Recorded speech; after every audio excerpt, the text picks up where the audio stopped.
Kieu jalu nu disebut jalma teh nu boga zat sifat asma jeung af'al. Ari zatnya eta murah asihna Gusti jalu.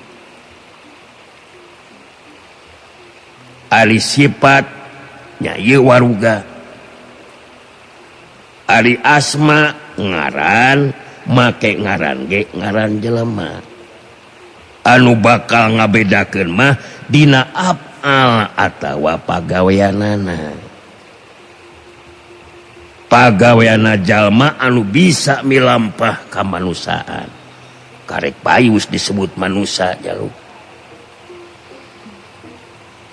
Nu matak ari manusa mah jelas jelema, ngan jelema cantang tu disebut manusa.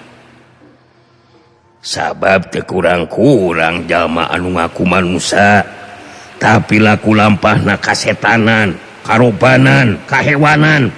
Eta anu linglung kasarung nu teu payus disebut manusa jauh. Gitu tah jalu.